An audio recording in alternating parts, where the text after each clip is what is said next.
Hello and welcome back. We're taking a look today at the fourth part in Extra History's The Path to Pearl Harbor series called Countdown to War. Before we actually get started though, I wanted to point out we're about halfway through the series now. There's 6 parts to this total, and we will finish it out. I'm going to finish those out in the next 2 days, but I wanted to point out that I've been filming these more or less in batch episodes. That I've been doing these pretty much every other night as I've been working up after my Rustage reaction initially. So I'm going to be reacting to comments and things like that up to this point. However, any major thing that you guys have suggested since the Rustage reaction won't actually be able to be implemented in this series, because I've already recorded all of them. However, because of the fact that I'm doing a weekly release schedule right now until I have enough of a backlog that I can actually comfortably put out every couple days, maybe every other day, that would be a crazy reality to be able to do. But that would be very nice to do eventually, just not in the cards right now. So please, give me suggestions, give me ideas, give me things that you want me to do or want me to react to. I won't be reacting to Epic Rap Battles of History, any of the older ones, or any of the ones that have come out already by the time that I've recorded this, because I have already seen all of them.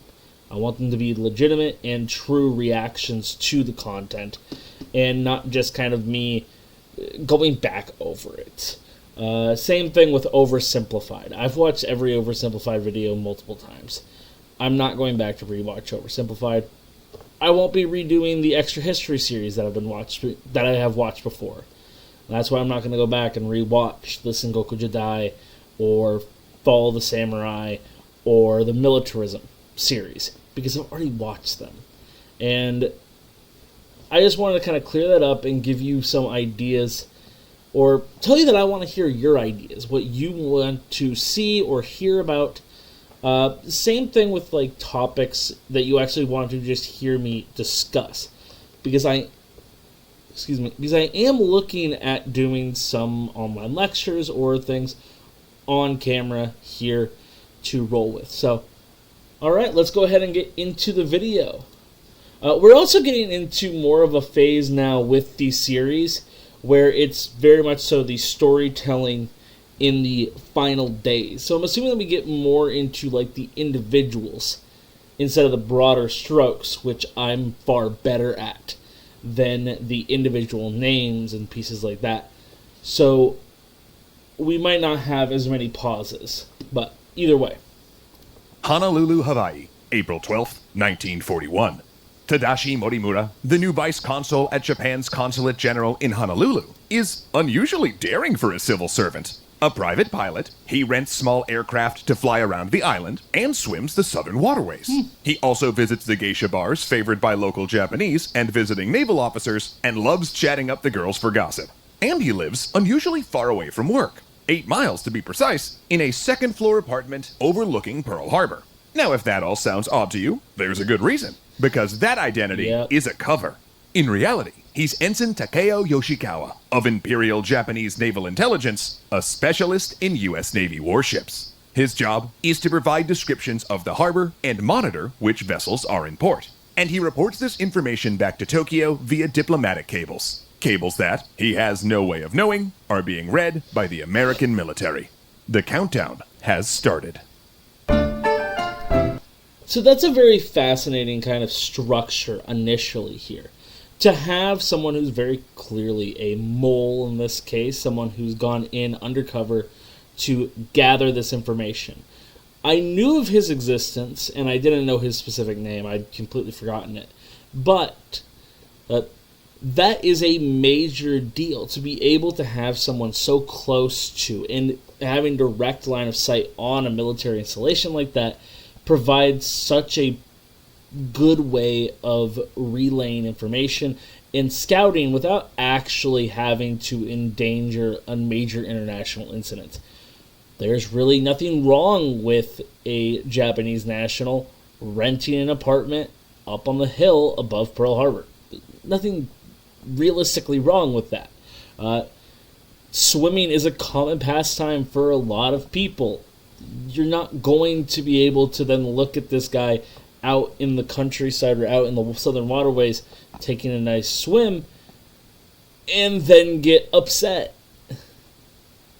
So there's a lot to really kind of recognize in that, how kind of covert operations could actually function well.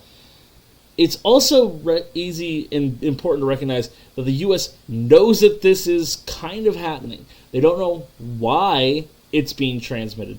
They don't even know fully exact what the statements are, because there are a lot of code words. There's a lot of additional layers of encryption beyond the initial diplomatic code that has been broken by the United States. I believe in the last episode they pointed out that it was code purple had already been broken. So we've already got kind of this recognition of a cat and mouse game now, of the Japanese are planning something. We don't know what it is. And how are we going to handle this? So let's see where this goes.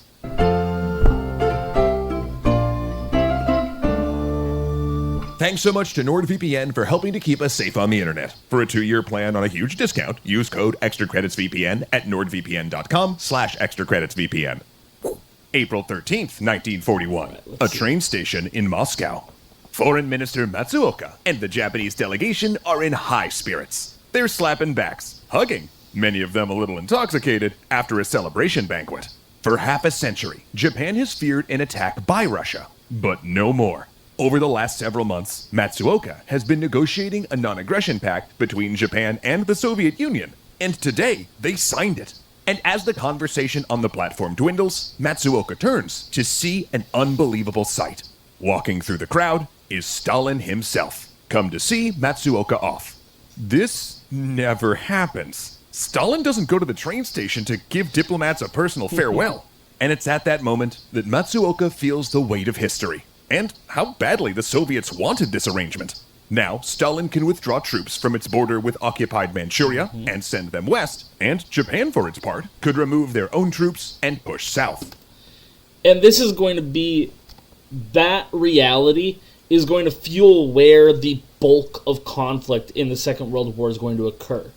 Stalin knows that Adolf Hitler is a problem. He knows that he's a backstabber. He knows that he's a just horrid human being who's not actually going to keep his promises. So he's starting to gear up for the reality of a war with Germany. So he's pulling troops, as many as he can, away from the Siberian provinces, away from the borders with the Japanese and the Chinese and their other neighbors, because he expects a German invasion eventually. Meanwhile, Japan has been constantly kind of on edge, scared of this large-scale conflict with the Soviet Union along the border. We discussed previously the border skirmishes between Soviet and Japanese troops not going well for the Japanese, and the Japanese are stalled out in their advances in southern China.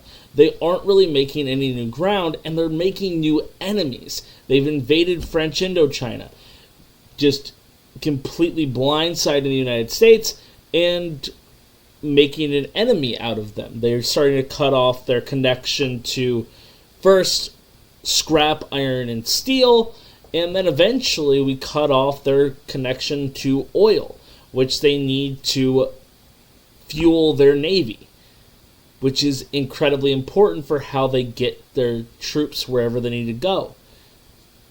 And now if they want to replace that, they need to make even further enemies, the Dutch, the Brits.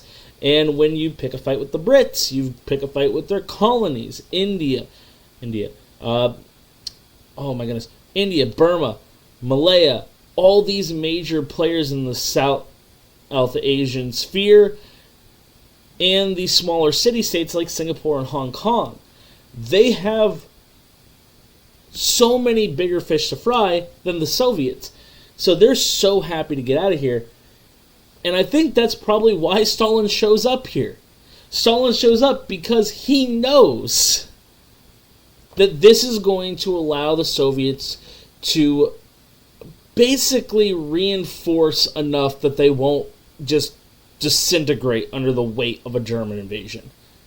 Another day we might get into Barbarossa and how badly that goes for the Russians initially, but that's a story for another day. We're still working our way up to the Japanese entering World War II with Pearl Harbor.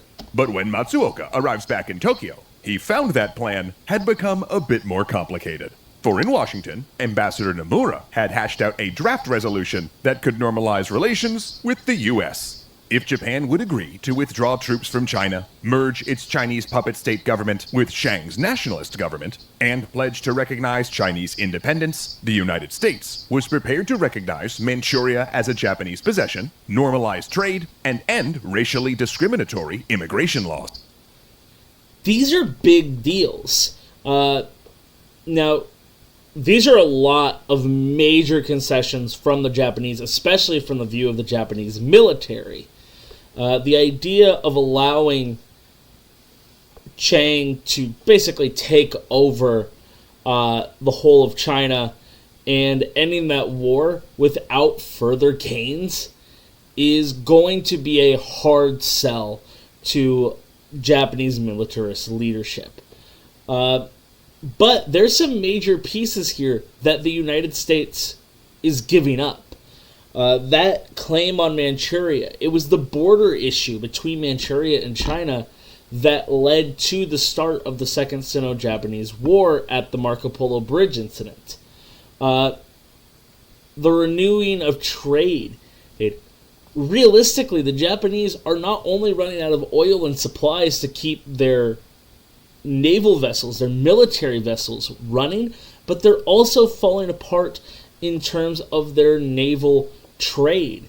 Their trade ships are going to be out of fuel soon, which is going to prevent them from doing anything. And renewing that trade is going to keep things up. And another thing that had really kind of separated the United States and Japan up to this point was the last couple decades of racist policies against the Japanese. We'd seen the gentleman's agreement initially several decades ago. I think that's under Teddy Roosevelt initially, where Japan agrees to limit their own immigration to the United States because the United States was a very ethnocentric nation. They were a very nativist nation. They wanted to avoid what happened to the Chinese, where the Chinese Exclusion Act had just straight up banned Chinese immigration for decades. And then in the 1920s, we see that deal being shattered under a new immigration system that was put into the United States. And that angered a lot of people. Hawaii had a large Japanese minority population. California, Washington, Oregon all had large Japanese minority populations. And that is going to be something that Japan would want to happen. And this goes to the reality that Nomura is a civilian leader. Well, he's retired Navy admiral, but he's a civilian leader who wants to patch up relations and doesn't want war, doesn't want conflict. Whereas the militarists in Tokyo, less concerned with those realities. And Prime Minister Konoye was considering it. After all, he wanted out of the Chinese quagmire. And while it might come off as a betrayal of the Japanese soldiers who died in China, it could prevent thousands more from dying in a Pacific-wide conflict. Matsuoka was livid. He insisted that the draft be shown to their German allies and said that the time to attack British Singapore had come. After all, he'd spent over a year forging diplomatic agreements with Germany and the Soviets to keep the pressure off Japan. And what, now they were just gonna give in? Matsuoka started to go rogue. As he made they a should counteroffer have. where Japan gave up nothing and started to denigrate Konoye in public. Worse still, once Nazi Germany broke its non-aggression pact and invaded the Soviet Union in late June, he insisted that Japan should abandon Ooh, was that my computer or was that the pact and invaded the Soviet Union video? in late June. He insisted that Japan should abandon the Southern Strike and instead invade the USSR in support. Konoye, deeply embarrassed, had to personally apologize to the emperor for Matsuoka's conduct, and give assurances he did not plan to provoke a war with Stalin. In fact, the fiery diplomat's presence had even become a sticking point in negotiations, with Secretary of State Cordell Hull suggesting that talks could not go forward with Matsuoka still in government. He also demanded that Japan quit the Tripartite Pact. And when Matsuoka started to act without consulting the cabinet, Konoye decided it was time for him to go. So his ministers dissolved the cabinet and reformed it without. In Washington, That should be a victory. That should be where it needs to go. And it's not going to be. By the way, sorry for the weird cut in editing. I had to take a phone call really quick. But that should be where it ends. And I know it's not. Which is going to be problematic. Because for once, they actually saw somebody not listening and tried to deal with it. Roosevelt and Hull were overjoyed. With Matsuoka out, perhaps this signaled a cooling off of military aggression. Their hope was misplaced. 4 days later, under the threat of military action, Japan had reached an agreement to occupy the southern portion of French Indochina, moving into air bases that would allow them to bomb British Malaya, Singapore, and the Philippines. A hard response was needed, and Roosevelt delivered. He announced he would formally cut relations, put an embargo on goods, and freeze all Japanese assets in the United States. With that last measure, cutting all American oil sales to Japan. It's finally happened there. It's been building up. We knew that it was coming. But it's been building up this whole time. All of these attempts, all these efforts, all these pieces finally are falling into place where they have to basically cut it out. Basically deal with what has happened. And the U.S. finally cutting off those connections kind of seals the eventuality of conflict between the two nations. Although it was also a necessary step to take, because otherwise Japan was just going to stockpile, and then when they eventually invaded English Malaya and Singapore, Hong Kong, and the Dutch East Indies, now you've got yourself a war separately. So it was going to happen probably either way, but they were probably going to keep bringing in American oil as long as possible otherwise. Days later, he gave Nomura a new offer. Pull out of Indochina and make it a neutral territory, and the assets would be unfrozen. See, that feels like a perfectly reasonable solution, too. So, leave French Indochina, set it aside, make it a neutral region, and we'll start trading with you again.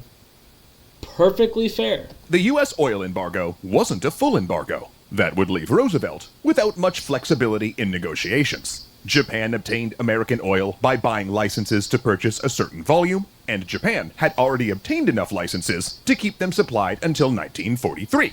But that oil had to be paid with U.S. currency, held in American banks, and those were the assets that were frozen. Though, technically, the Treasury Department could decide on a case-by-case basis to allow Japan's license purchases to go through. So Roosevelt could, essentially, loosen or tighten Japan's supply of oil in a carrot-and-stick approach. And this is where I love the longer, 6-part series that they do, because that is a specific piece that I didn't know about this process, that freezing of monetary assets rather than the actual sale of oil. I've always just kind of been under the assumption that it was just a straightforward oil embargo, which would make sense, but the idea of a trade, of a monetary embargo rather, a freezing of Japanese American currency in the country, I could see where that works, and I like that. And I love it when they get into the nitty-gritty pieces of that, and that's why I like these longer documentary-style videos that they do. Nomura didn't even pass on the proposal to Tokyo, knowing that the militarists, especially Minister of War Hideki Tojo, had boxed Prime Minister Konoye in. On August 1st, Tojo, by the way, had been the head of the Kuomintang army in China for some time before he became the Minister of War. The economic measures went into effect. Yet Roosevelt's measured approach was not followed. As he took a 2-week diplomatic visit to meet Churchill, the Treasury went hardline and denied all Japanese oil purchases. Then, given the popularity of this tough stance among friendly nations, Roosevelt retroactively endorsed it. What he didn't endorse, however, was coming to those nations' defense. All summer, British and Dutch diplomats had tried to get Roosevelt to commit, even informally, to fight together should Japan attack in Southeast Asia. American diplomats instead ducked, saying negotiations with Japan were ongoing and the time was not right. In truth, Roosevelt was unsure that the isolationist American public would support him going to war, even if Japan attacked. Would American parents, he wondered, accept their sons dying just to hold on to the Philippines or preserve British control of Singapore? At the time, probably not. But Roosevelt's attempt at deterring war again did the opposite. Now Japan was on the clock, with over 90% of its oil obtained from the US. If war was coming, every day they waited to strike south, they would have less fuel to operate with. Under wartime consumption patterns, they predicted they could only keep their ships moving and planes flying for a year. And that's dangerous, especially in a quagmire that's already stretched on for 4 years, like the one in China, and one that's about to be expanded and moving south. But I also wanted to comment, going back to FDR and the isolationist public at this point. We've looked at this before. We saw how his statements in 36 enraged a lot of people who didn't want any kind of suggestion of fighting or conflict. And it's also important to point out that he likely doesn't want to commit to war in Southeast Asia because he expects to go to war in Europe. American ships are already being sunk by German U-boats as part of the Lend-Lease, is the cash and carry movement to get supplies to England to keep it functional under basically German siege. So he's expecting a war in Europe, and he wants to do everything he can to keep out of a war in the Pacific. So it makes sense that he's trying to step away, but this is also the same kind of appeasement tactics that Europe had taken with the Nazis throughout the 30s, where they went, well, we're going to cut you off a little bit, but okay, Austria's yours now. Whatever, it's fine.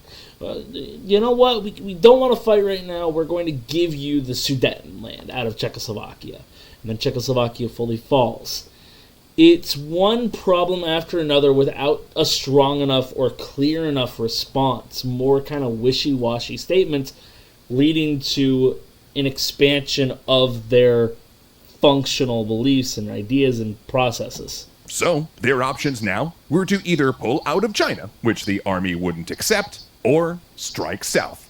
And yet, American negotiators dawdled. They were in no hurry, each day seeming as if their hand in a potential war grew stronger. Over the next several months, Prime Minister Konoye tried desperately to find a middle ground, including brokering a face-to-face meeting with Roosevelt in Alaska. Meanwhile, the planning for the strike south, with an optional attack on Pearl Harbor, advanced. The plan had gained formal approval as a contingency should negotiations fail, but militarists increasingly found that Emperor Hirohito did in fact favor a diplomatic solution. At a meeting on September 6, 1941, a militarist officer told Hirohito that a war with the United States would be over in 3 months. Not believing this, the emperor pushed back, saying that they'd said the same thing about China. China is big, explained the officer. Bigger than the Pacific? The emperor responded. And he finished the meeting by reading a poem his grandfather, Emperor Meiji, had written on the eve of the Russo-Japanese War. A poem about how the sea linked all nations and should be at peace. But he did give his assent to war if diplomacy failed. And as the weeks dragged on without progress and the Alaska summit looked doubtful, pressures began to mount. And at a conference on September 25th, Minister of War Tojo pushed for an internal deadline. If no diplomatic options were reached by mid-October, Japan must put in motion plans for a military solution. It was agreed. Fleets began to gather and make ready. October 12th. So in other words, what he did is he heard that Hirohito said, you have to do diplomacy first, and then said, okay, we'll take a month to do diplomacy, and then we'll do something else. And now I think I know where we're going from here. Pearl Harbor, as discussed in the first episode, is a rather shallow harbor. So traditional torpedoes would not function. They would dive directly down and into the silt and the bottom, stick there, and not actually progress. So they have to figure out a way in which to get the torpedoes to stay shallow enough that they actually hit the American vessels and were functional in the process. 1941, near Mount Fuji. Konoe has brought the biggest figures in government to his private estate for a last-ditch effort to prevent war. There, Okay, that he must leans be on a Tojo, later saying episode, that he's then. not confident a war with the United States can be won, and that he's not equipped to lead the country through it. He threatens to resign. He also enlists allies from the Navy, who privately oppose the war and think that defeat is likely, but who are also not brave enough to make their anti-war views known amongst their colleagues. The best he can get from them in the moment is to say that setting a deadline was a mistake, and that they'd asked for imperial approval of the strike too early. Tojo will not budge. The sticking point is what it's always been. The army refuses to pull troops out of China. Not only does Tojo see doing this as betraying the dead, but much of the army's political power is wrapped up in the war. After many contentious hours, the meeting breaks up. And 4 days later, Konoe resigns from his post, and the emperor appoints his successor, Hideki Tojo, who tells Admiral Yamamoto to begin preparing his strike force for war. I'm curious to see what the next episode's about. Because the reality is, Pearl Harbor is one part of a just monumentally large series of attacks and operations and campaigns to secure all of Southeast Asia under the Japanese umbrella. And now with Hideki Tojo in charge and Konoe out, there's not much else that's going to be able to stop the gears from turning and leading to an actual conflict. Ugh. You can see how we've gone from a fairly reasonable and fairly functional effort to work out a deal with the United States early on, and now we are just completely out. Tojo's completely stuck in with this idea of expanding the conflict further to maintain power, to maintain what he's doing, and it's going to go poorly for Japan. Konoe is right in his statements and in his ideas that the United States will crush Japan long term. All right. I will see you back here for the next episode. I'm Mount Nitaka. And in the meantime, have a great day. Don't forget to put some ideas in the comments on what you would like to see me react to or discuss in the future. Have a great day. Bye.